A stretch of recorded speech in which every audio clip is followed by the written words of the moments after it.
গোৱালপাৰা জিলাৰ কৃষ্ণাই থানাৰ অন্তৰ্গত ভেলটাৰঘাট ৰামপুৰ মধ্যৱৰ্তী এলেকাত পুনৰ ৰাইজে জব্দ কৰিলে অত্যাধিক বালি শিল কঢ়িওৱা ডাম্পাৰ। যোৱা 23 আগষ্টত 4খন বালি ভৰ্তি ডাম্পাৰ জব্দ কৰাৰ পিছত যোৱা নিশা গাঁওৰক্ষী বাহিনী আৰু ৰাইজ একত্ৰিত হৈ সেই একেটা পথত বালি ভৰ্তি 2খন ডাম্পাৰ আৰু চিপছ কঢ়িওৱা এখন ডাম্পাৰ জব্দ কৰে। ৰাইজে অভিযোগ কৰা মতে ডাম্পাৰ কেইখনে NHP বিভাগে ধাৰ্য কৰা 12 টন বাহনৰ ঠাইত 25 টনতকৈ অধিক সামগ্ৰী কঢ়িয়াই আনিছিল। ইতিমধ্যে জিলা পৰিবহণ বিষয়াৰ দলটোৱে উপস্থিত হৈ কাটাত ওজন কৰি অভাৰলোডিংৰ বিষয়ে নিশ্চিত কৰে আৰু ডাম্পাৰ কেইখন জব্দ কৰি কৃষ্ণাই থানাত চমজাই দিয়ে। এই সন্দৰ্ভত আমাৰ এক প্ৰতিবেদন। ডাম্পাৰ চলাচল কৰি আছে। আমাৰ অসম চৰকাৰে এটা SOP দিছে যে দিনত ডাম্পাৰ চলিব নোৱাৰে, তথাপি আমাৰ এই মেইনলি ৰাস্তাটোত দিনে নিশাই অভাৰ ডাম্পাৰ চলি আছে। এনেকা চলি আছে আমি ঘৰৰ পৰা ওলাব নোৱাৰোঁ। বালি কঢ়িয়াই লয়, চিপছ কঢ়িয়াই লয়, আমাৰ খুবেই অসুবিধা হৈছে। সেইকাৰণে ডাম্পাৰখিনি ৰাস্তাত ছাত্ৰ ছাত্ৰী চলাচল মানে ৰাইজৰ অসুবিধা হৈছে। খালি ছাত্ৰ ছাত্ৰী নহয়, গোটেই ৰাইজৰে অসুবিধা হৈছে। এনেকা চলে, দিনতো চলি থাকে, গোটেই দিনে চলে, ৰাতিও চলে। সিহঁতৰ কাৰণে আমি ঘৰত ঘুমাব নোৱাৰোঁ, ৰাস্তাৰ কিনাৰত ঘৰ। এনেকা দপদপনি ডাম্পাৰৰ হৈছে। সেইকাৰণে ডাম্পাৰখিনি বন্ধ হ'ব লাগে। আমি অসম চৰকাৰৰ অনুৰোধ কৰিছোঁ, এই ডাম্পাৰখিনি আমাক বন্ধ কৰি দিব লাগে। পাব্লিক কি কয়?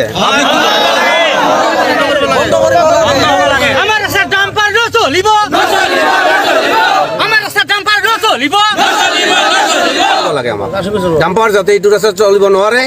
আমি অভাৰ কষ্ট পাইছোঁ, এনেকৈ কষ্ট পাইছোঁ ক'ব নোৱাৰোঁ। আপোনালোকে আজি মিডিয়া কৰি আছে নহয়, আগৰবাৰো কৰিছে। নিউজ কেনেকৈ কৰিব লাগে আপোনালোকে কৰি দিয়ক, মানে গোটেই অসমে গম পাওক যে ইহঁতে ৰাইজে ইমান সজাগ হৈছে, তথাপি প্ৰশাসনে কোনো একশ্যন লোৱা নাই। প্ৰশাসনে আমাৰ লগত অলপ সহযোগিতা কৰক, ডাম্পাৰখিনি বন্ধ কৰি দিয়ক। আমাৰ ৰাইজৰ এইখিনিয়ে ক'ব লগা। একচুৱেলি ক'ব লাগিব যে আমি যোৱা 23 তাৰিখে ৰাতি 4টা ডাম্পাৰ ধৰি আমি বন বিভাগক গতাই দিলোঁ, পুলিচ প্ৰশাসনক জনালোঁ। কিন্তু বৰ্তমানলৈকে পুলিচ প্ৰশাসনে কোনো পদক্ষেপ গ্ৰহণ নকৰাৰ ফলত আমাৰ এইটো ৰাস্তাৰে যিটো ডাম্পাৰ চলিছে, আমি অতিষ্ঠ হৈ গৈছোঁ ডাম্পাৰ চলাচলত। গতিকে এই ডাম্পাৰ চলাচল কৰি আমাৰ এই সেই ৰাস্তা 35 বছৰ পুৰণি ৰাস্তা আমাৰ ভাঙি চুৰি চুৰমাৰ কৰি দিছে ৰাস্তাটো। এইখন ৰাস্তাত এম্বুলেঞ্চ আহিব পৰা নাই। গতিকে আমি ৰাইজে আকৌ এবাৰ আজিও গাড়ী ধৰিছোঁ। আজিও আমি গোৱালপাৰা DTO অফিচত খবৰ দিছোঁ, তেওঁলোকে আহি আছে, পুলিচ প্ৰশাসন আছে। পুলিচ প্ৰশাসনৰ লগত পুলিচ প্ৰশাসনে ৰাইজৰ লগত থাকিব লাগে। কিন্তু আমি দেখিবলৈ পাইছোঁ যে প্ৰশাসনৰ তৰফৰ পৰা কোনো ফল আমি পোৱা নাই।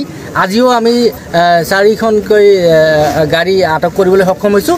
আমি বিভাগীয় কৰ্তৃপক্ষক খবৰ দিছোঁ, তেওঁলোকে আহি আছে। আমি কৰজোৰে অনুৰোধ জনাব বিচাৰিছোঁ প্ৰশাসনক যে একচুৱেলি প্ৰশাসনে আমাৰ পক্ষত থাকি ৰাস্তাখন সেই 35 বছৰ আগৰ দৰে এই জঘন্য ৰাস্তা, মানে সেই ভাঙাচোৰা ৰাস্তা কি যাতে চব ডাম্পাৰ আনে, বালা আনে 40-50 টনকৈ বালা আনে, চিপছ কঢ়িয়াই লৈ যায়, 40-50 টনকৈ চিপছ কঢ়িয়াই লৈ যায়। 10 চকীয়া 12 চকীয়া মানে গাড়ী, মানে এনেকুৱা গাড়ী দিনেৰে নিশাই চলিছে। আমাৰ ল'ৰা ছোৱালী স্কুলত যাব নোৱাৰা হৈছে ডাম্পাৰৰ অত্যাচাৰত। আমি বাইক লৈ অহা যোৱা কৰোঁতে আমি ৰাস্তাৰ কাষত থিয় হৈ থাকিব লাগে, ডাম্পাৰক চাইড দিব লাগে। দিনে নিশাই ডাম্পাৰ চলি থাকে।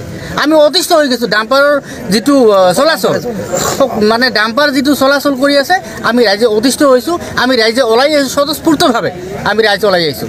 আমাৰ ৰাইজৰ মানে অসুবিধা, যাৰ কাৰণে প্ৰশাসনে ইয়াৰ পদক্ষেপ অতি শীঘ্ৰে গ্ৰহণ কৰিব লাগে। আৰু আজিৰ তাৰিখত এইটোও জনাই থওঁ যে বিভাগীয় কৰ্তৃপক্ষই যদি ইয়াৰ বিপৰীতে কোনো পদক্ষেপ গ্ৰহণ নকৰে, ইয়াৰ পিছত অপ্ৰীতিকৰ ঘটনাৰ সৃষ্টি হ'লে বিভাগীয় কৰ্তৃপক্ষই দায়ী হ'ব বুলি আজি ৰাইজৰ তৰফৰ পৰা সকীয়াই দিছোঁ।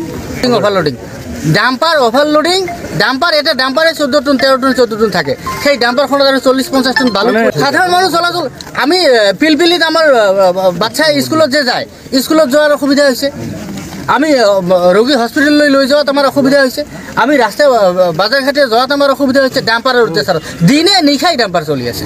বক্তব্য নিদিওঁ, যিহেতু সেইকেইখন গাড়ী আমি জব্দ কৰা নাছিলোঁ। মানে এইটো আপোনাৰ কিছুদিনৰ পৰা এই ৰাস্তাটোত DC ছাৰৰ তাতে হওক, আমাৰ ডিপাৰ্টমেণ্টৰ তাৰে হওক, ৰাইজৰ ফালৰ পৰা মানে কিছুমান আপত্তি গৈ আছে। তেওঁলোকে অতিৰিক্ত বোজা কঢ়োৱা শিল বালি ডাম্পাৰ ইয়াত চলি আছে বুলি আজিও ৰাইজৰ ফালৰ পৰা আমাৰ ট্ৰেন্সপৰ্ট ডিপাৰ্টমেণ্টৰ আমাৰ মানুহজনক তেখেতসকলে ফোন কৰিলে।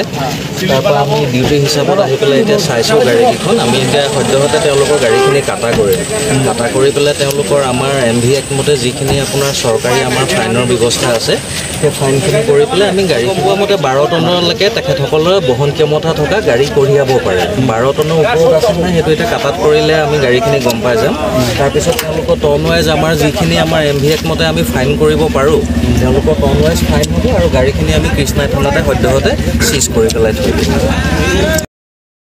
কৃষ্ণাইৰ পৰা নূৰ মহম্মদ বাবুৰ ৰিপৰ্ট নিউজ 24 এনি